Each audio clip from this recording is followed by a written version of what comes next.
की स्थापना की, लोकतंत्र की स्थापना की। हमें पढ़ने लिखने का अधिकार दिया, हमें जमीन जायदाद रखने का अधिकार दिया, हमें सब सरकारी विभाग में जो भी नौकरियां हैं वो नौकरी करने का अधिकार दिया, हमें एमएलए, एमपी, पंच, सरपंच एवं वार्ड पंच बनने का अधिकार दिया, हमें वोट देने का अधिकार दिया। लेकिन साथियों, बड़े दुख के साथ ये कहना पड़ रहा है कि इतना कुछ अधिकार मिलने के बाद में भी इस भारत की भूमि पर बहुजन समाज पर अन्याय व अत्याचार नहीं रुका। साथियों, हमारे संघर्षों के मान्यवर कांसी राम साहब एक बात कहा करते थे कि दुनिया मंदिर जोरानू, लख लालत है कमजोरानू। कमजोर मत बनो, शक्ति बनाओ, ताकत बनाओ और स्वाभिमान की जिंदगी जीना सीख जाओ। लेकिन हमारा समाज स्वाभिमान की जिंदगी जीने से बहुत घबराता है, रोता है, चिल्लाता है, अन्याय होता है, अत्याचार होता है, हमारी महिलाओं के साथ दुर्व्यवहार होता है, हमारे लोगों का कत्लेआम होता है, हमारे लोगों को पानी पीने से ही, मटकी से पानी पीने से ही मार दिया जाता है। तो मेरे समाज के साथियों, अपने मनोबल को बढ़ाओ और जिस किसी का मनोबल जाग जाता है, संसार की कोई ताकत नहीं है कि उसे आगे बढ़ने से रोक सके। साथियों, महाभारत का युद्ध हो रहा था। अर्जुन ने कहा, हे कृष्ण, मेरा रथ बीच में ले चलो। कृष्ण रथ बीच में ले चलते हैं। अर्जुन कहता है कि हे कृष्ण, सामने जो खड़े हैं वो मेरे कुल गुरु कृपाचार्य खड़े हैं, सामने जो खड़े हैं वो मेरे भीष्म पितामह खड़े हैं, सामने जो खड़े हैं वो मेरे गुरु द्रोणाचार्य खड़े हैं, सामने जो खड़े हैं वो मेरा गुरु भाई अश्वत्थामा खड़ा है। तब कृष्ण कहते हैं कि हे पार्थ, तू वो मत देख कि सामने कौन खड़ा है, तू तो वो देख कि जब द्रौपदी का चीरहरण हो रहा था उस वक्त अगर इनमें से एक ने भी मुंह खोल दिया होता तो आज ये महाभारत का युद्ध नहीं होता। अगर ये तुम्हारी बीवी पे हाथ डाल सकते हैं तो कल तुम्हारी बच्ची पे भी हाथ डाल सकते हैं। उठा धनुर्धर और सर कलम कर दे इनके।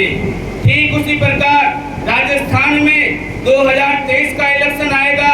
आपका जो हथियार है वो वोट का हथियार है, आप सही इस्तेमाल कर लेना, आपका दुश्मन अपने आप बढ़ जाएगा। साथियों, ये राजस्थान की भूमि सूरवीरों की भूमि है। साथियों, इस देश के अंदर सबसे ज्यादा कुर्बानियां हम लोगों ने दी है। जोधपुर के अंदर राजा राम मेघवाल ने कुर्बानी दी है, चित्तौड़ के अंदर पन्ना धाई ने कुर्बानी दी है, हल्दी घाटी के अंदर वीर राणा पुंजा और शेर खान सूरी ने कुर्बानी दी है। यानी इस देश के अंदर सबसे ज्यादा कुर्बानियां हम लोगों ने दी, इस देश के अंदर हम लोगों ने निर्माण किए। लेकिन दुख के साथ कहना पड़ रहा है कि इस देश के आजाद होने के बाद में भी आज सबसे ज्यादा अत्याचार हो रहा है तो बहुजन समाज पर अत्याचार हो रहा।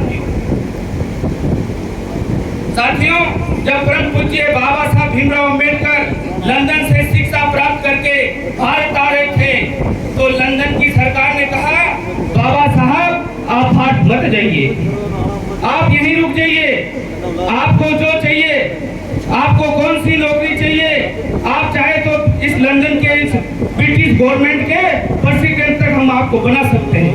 तब परम पूज्य बाबा साहब भीमराव अंबेडकर ने कहा कि बहुत बहुत धन्यवाद आपको कि आप लोगों ने मेरा सम्मान किया है, लेकिन मैं उस देश का वासी हूँ जिस देश को भारत कहते हैं। उस भारत की भूमि पर हिंदू धर्म है और उसमें 4 वर्ण हैं, ब्राह्मण, क्षत्रिय, वैश्य और शूद्र। और उस भारत की भूमि पर मैं शूद्र समाज से आता हूँ और उस भारत की भूमि पर शूद्र समाज की ये हालात है कि कुत्ता अगर घड़े में मुंह डाल दे तो उन लोगों को सहन हो जाता है, लेकिन इंसान अगर घड़े को हाथ भी लगा देता है तो घड़े को बात छोड़ना पड़ता है। यानी इस भारत की भूमि पर कुत्ते की तो इज्जत है लेकिन इंसान की कोई इज्जत नहीं है। तब परम पूज्य बाबा साहब भीमराव अंबेडकर लंदन से भारत आए। अथक प्रयासों और कड़े संघर्षों के बाद संविधान की स्थापना की और लोकतंत्र की स्थापना की। आज हमने बड़े बड़े भवन बना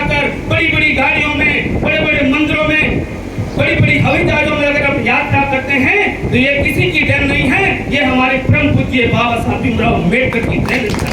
आज अगर हकीमत चावला यहाँ बोल रहा है तो ये किसी की देन नहीं है, ये परम पूज्य बाबा साहब भीमराव अम्बेडकर की देन है। समाज की फिक्र करे नादान, मुसीबत आने वाली है। समाज की फिक्र करे नादान, मुसीबत आने वाली है, वरना मिट जाएगी वो कौम जो इतिहास बनाने वाली है। साथियों, जो समाज का सबसे बड़ा दुश्मन है उसे हमें मारना होगा। समाज का सबसे बड़ा दुश्मन है नशा, दारू, डोरा, अफीम या अन्य नशा। अगर हमने नशे को मार दिया, नशे को छोड़ दिया, तो परम पूज्य बाबा साहब भीमराव अम्बेडकर के अधूरे मिशन को पूरा करने में कोई भी समय नहीं लगेगा। साथियों, तो आज 14 अप्रैल को परम पूज्य बाबा साहब भीमराव अम्बेडकर की पावन जयंती पर ये मन के अंदर 30 बैठा के जाए कि आज से हम नशा नहीं करेंगे। सोचो, अरे जमीन हमारी बढ़ेगी नहीं, बच्चे हमारे पढ़ेंगे नहीं, तो क्या होगा? आर्थिक गुलामी आ जाएगी, और जब आर्थिक गुलामी आ जाएगी तो हमारे बच्चे ठीक उसी प्रकार, ये देश तो आजाद होगा लेकिन हमारे बच्चे गुलाम हो जाएंगे। तो हमें आज परम पूज्य बाबा साहब भीमराव अम्बेडकर के पावन चरणों की सौगंध खाकर ये कहना है कि आज से नशा नहीं करेंगे। साथियों, हम बड़ा से बड़ा मंदिर बना सकते हैं, हम शिक्षा की बात करते हैं, हम बड़ा से बड़ा मस्जिद बना सकते हैं, हम बड़ा से बड़ा गुरुद्वारा बना सकते हैं। तो साथियों, हम बड़ा से बड़ा सब समाज मिलकर बड़ा से बड़ा विद्या मंदिर क्यों नहीं बना सकते? हम लोगों को विद्या मंदिर पर जोर देना है। मंदिर तो इतने हैं कि हम गिनना भी नहीं कर सकते, लेकिन शिक्षा का जो क्षेत्र है बहुत कम है। हमारे समाज को शिक्षा पर अगर जोर देना है तो हमें सबसे ज्यादा शिक्षा मंदिर बनाना पड़ेगा। साथियों,